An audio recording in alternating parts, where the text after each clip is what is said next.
So guys, it's been a little while since I told you I'd come back to give you a final video here, so you're probably asking yourself, okay, I don't see a Healy, I just see a lake and some trees, uh, which would be correct, but off to your left here is my finished car.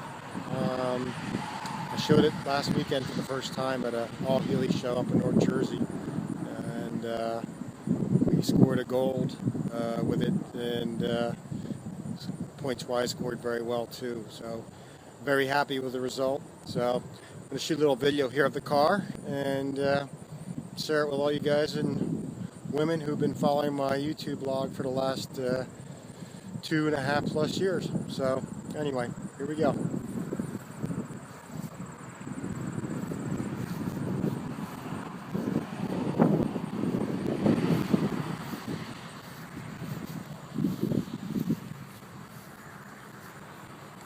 By the way, this past weekend when we were there, the guest of honor was Jerry Coker and his wife Marion. Jerry's 90, and of course Jerry designed this car, or the 100, in 1952, and he also did the redesign for the 106, which of course is, in essence, is what this body style came from. So anyway, really great guy. He's 90 years old and sharp as a tack.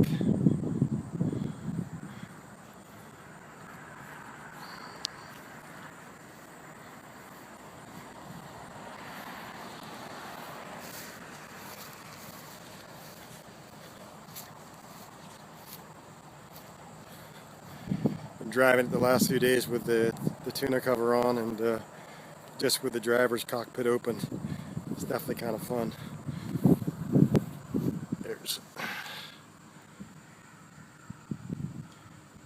That's a shot of the original 1960 license plate, which Pennsylvania has just passed the law now allowing us to run original plates on our classic and vintage cars now.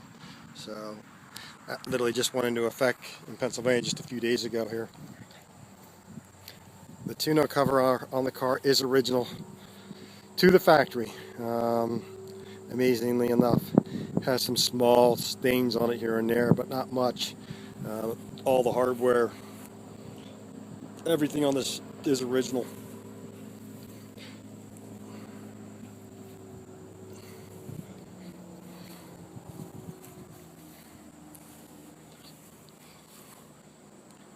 It's the original gas cap, which was one of the hardest pieces on the whole project to find in the end.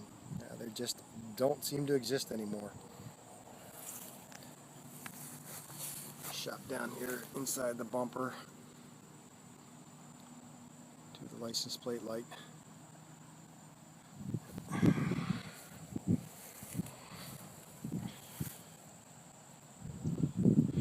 Original Dunlop SR5 tires, which by the way are actually not bad to drive on.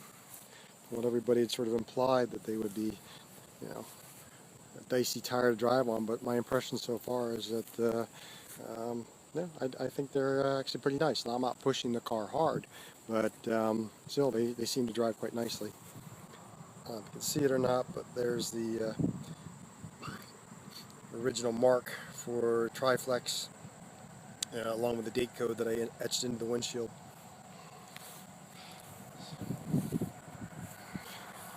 These are the new old stock Lucas headlights that I found for it.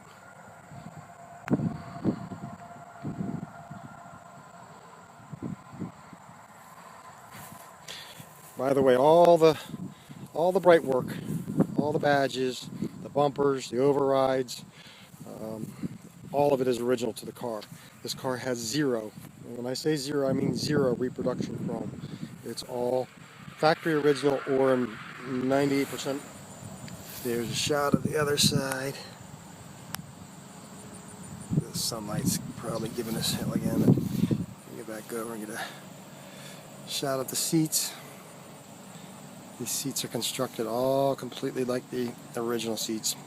All these flutes here, down in here, are cotton filled, just like the originals. No foam in there like all the other ones that seem to be made today. They're filled with foam. In this case, they're filled with cotton, just like the factory did it. Give you a shot of the engine compartment.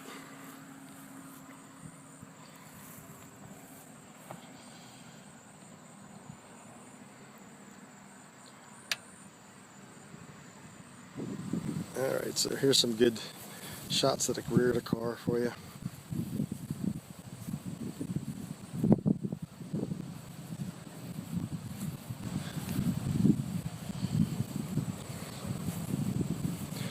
Some interior shots too. You can see the nice round flutes in the seats, which are all filled with cotton, not foam, which is like they were done originally. Shot up to the parcel shelf, the bottle.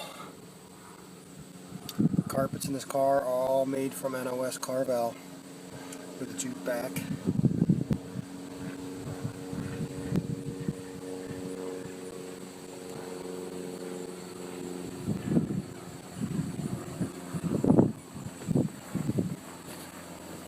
Get a close up here.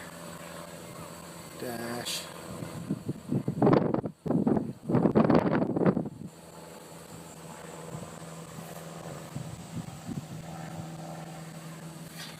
Here to the footwell.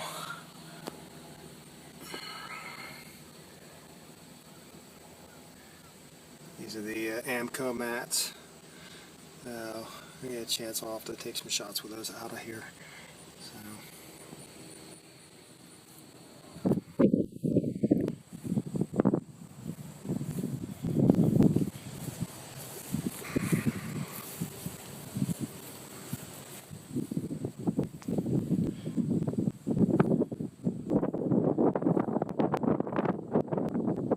Detail of the boot or the trunk, whichever you prefer.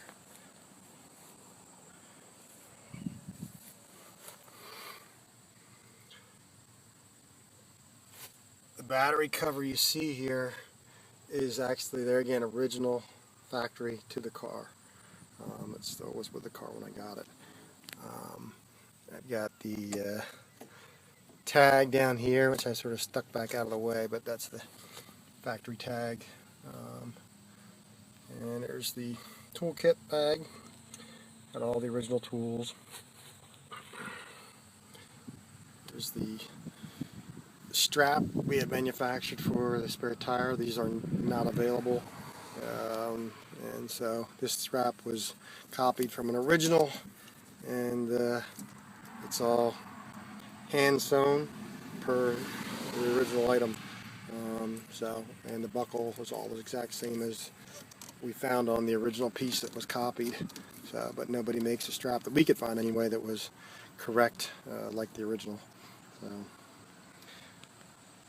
there's the red inspection mark that Dunlop put on their wheels. There's also another mark on the other side too, and that was a factory mark.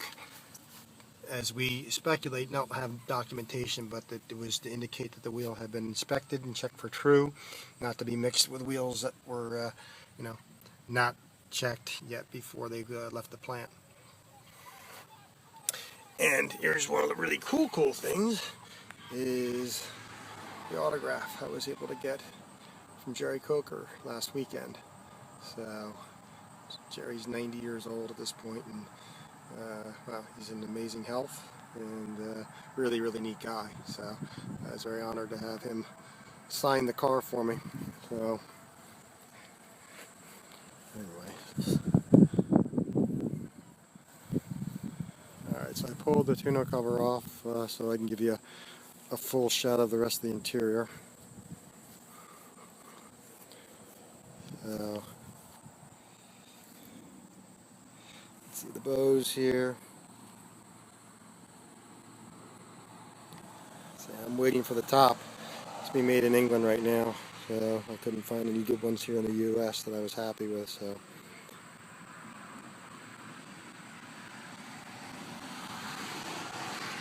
flip the seat forward, you can see how beautiful the back of the seats came out, how the piping is, and how tight the leather cloth sits on the frame.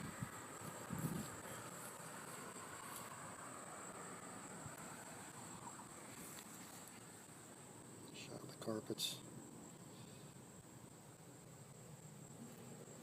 All the anchors are installed per factory for seat belts. I just haven't chosen which seat belts we're putting in it yet.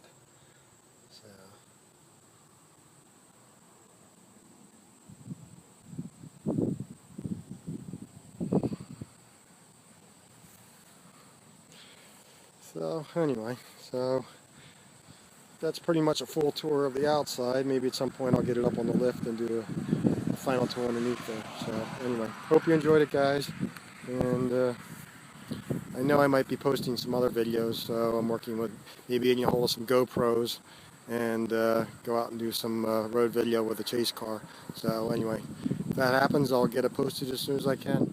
Anyway, until next time, happy healing.